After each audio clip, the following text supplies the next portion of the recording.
السلام علیکم ورحمۃ اللہ وبرکاتہ۔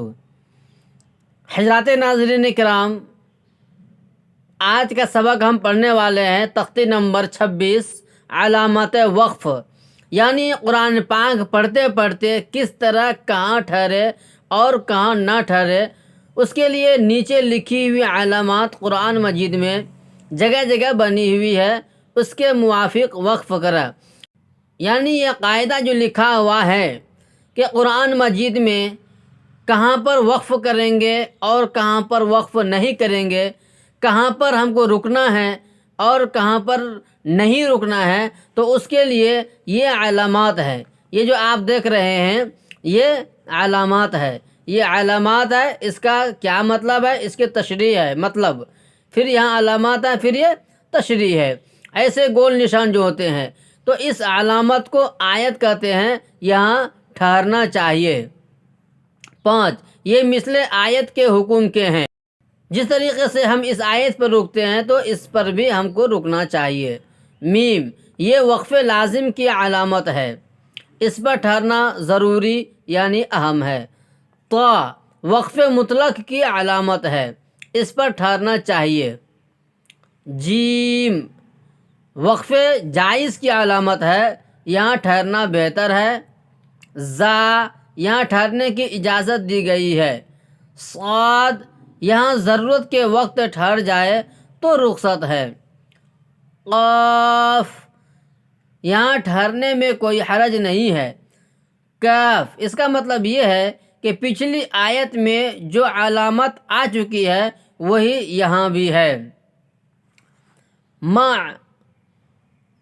یہ معانقہ کی علامت ہے، دو جگہ تین تین نقطے لکھے ہوتے ہیں، ان میں سے ایک جگہ ٹھہرے اور ایک جگہ ملا کر پڑھے، جیسا کہ آپ اس کو دیکھ رہے ہیں، یہ 3 نقطے ہیں۔ قف، یہاں ٹھہر جائے تو کوئی حرج نہیں۔ صل، یہاں بھی ٹھہر سکتے ہیں مگر نہ ٹھہرنا بہتر ہے۔ صلا، یہاں ملا کر پڑھنا چاہیے۔ لا، یہ علامت کہیں آیت پر ہوتی ہے، یہاں ٹھہرے یا نہ ٹھہرے مطلب نہیں بگڑتا، اور جہاں عبارت کے درمیان لا ہو وہاں ٹھہرنا جائز نہیں۔ عبارت کے درمیان اگر لا ہے تو وہاں پر نہ ٹھہرے، اگر وہاں پر ٹھہریں گے تو پھر مطلب بگڑ جائے گا، لیکن اگر عبارت کے درمیان نہ ہو بلکہ آیت پر ہو تو پھر وہاں پر رک سکتے ہیں، رکنے میں کوئی حرج نہیں ہے، اور معنی کے اندر بھی کوئی فرق نہیں پڑے گا۔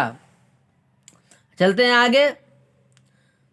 سین یا سکتہ، یہاں تھوڑی دیر آواز بند کرے مگر سانس نہ ٹوٹنے پائے۔ وقفہ، یہاں سکتہ سے زیادہ دیر آواز بند کرے اور سانس نہ ٹوٹنے پائے۔ جہاں کئی علامات ہو تو اوپر والی پر عمل بہتر ہے۔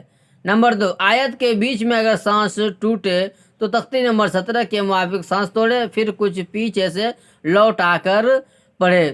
تو حضرات ناظرین کرام، یہ تشریح جو میں نے آپ کے سامنے پیش کیا، اسی کے موافق ہم قرآن کریم کو پڑھنا ہے اور اس کو سمجھنا ہے اور اس کو یاد کرنا ہے۔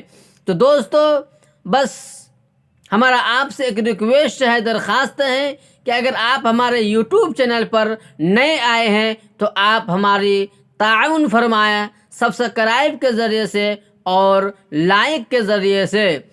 بس دوستو، آج کا سبق صرف اتنا ہی ہے، بس ہم ملیں گے اگلے ویڈیو میں۔